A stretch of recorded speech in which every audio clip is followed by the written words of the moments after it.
Pour illustrer le ciblage en B2B, partons d'un exemple. Prenons ce cas d'école, une entreprise qui offre des solutions de collaboration en réunion pour des personnes qui sont à la fois présentes à cette réunion physiquement et d'autres qui s'y trouveraient mais à distance.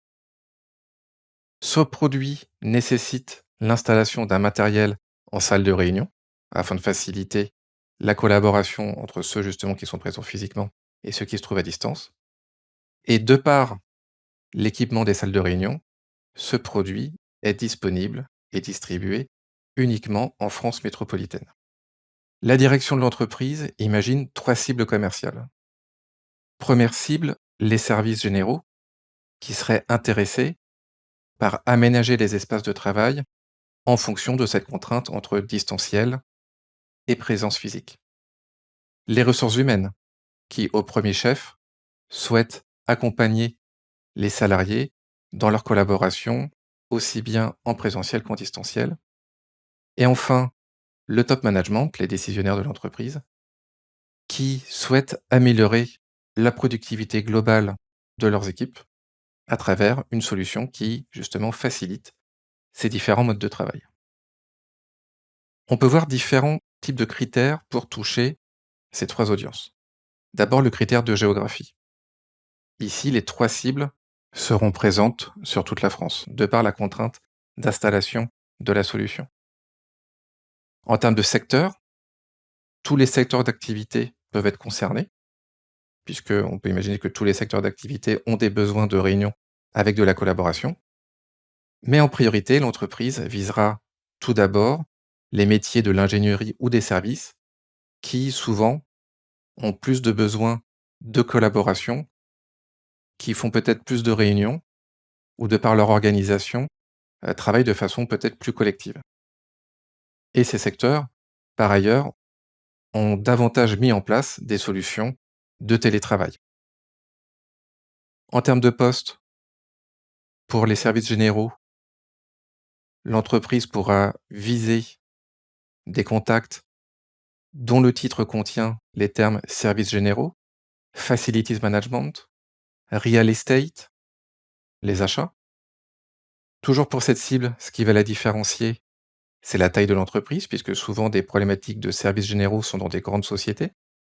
Donc l'entreprise pourra viser les entreprises avec des effectifs de plus de 200 personnes. Pour les ressources humaines, évidemment, en mots-clés dans le titre, on retrouvera plus facilement le terme de ressources humaines.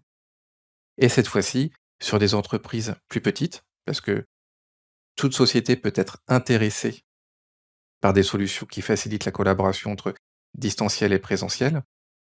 Mais tout de même, on peut démarrer à partir de 50 personnes pour s'assurer de communiquer auprès d'entreprises qui ont un chiffre d'affaires suffisant pour mettre en place des solutions innovantes et qui nécessitent un coût supplémentaire, et qui ont aussi assez de personnel pour que la collaboration d'équipe à la fois à distance et en physique fasse du sens. Et pour les décisionnaires ou le top management, on pourra viser davantage des postes de direction, des membres du comité de direction, ou alors toute personne en charge de la transformation digitale de l'entreprise. Et on pourra viser aussi les entreprises de plus de 50 personnes. Donc là, il s'agit des critères de ciblage qui sont objectifs pour toucher les contacts. Maintenant, passons à ce que nous proposent les insights venant des personas. Pour les services généraux, on pourra mettre davantage en avant la fiabilité au quotidien ou le fait que la solution nécessite peu d'intervention. Le fait qu'elle soit rapide à déployer au sein de l'entreprise, dans ses différents espaces de travail. Et aborder la notion de coût, et notamment pour les services achats. Pour les ressources humaines, on pourra davantage mettre en avant que la solution permet une meilleure collaboration entre les équipes, qu'elles soient à distance ou en présentiel, et que dans ce cas-là, la RH accompagnera les équipes dans ces nouveaux modes d'organisation. Que grâce à ces solutions, elle peut faciliter le recrutement, notamment en acceptant davantage de personnes qui souhaitent télétravailler, et que cela peut aussi avoir un impact sur la marque employeur de l'entreprise. Pour les décisionnaires ou top management, il sera davantage mis en avant l'aspect efficacité de la solution, l'efficacité dans les réunions, ce qu'elles produisent en termes d'output, donc que tout ça est lié à des notions de productivité.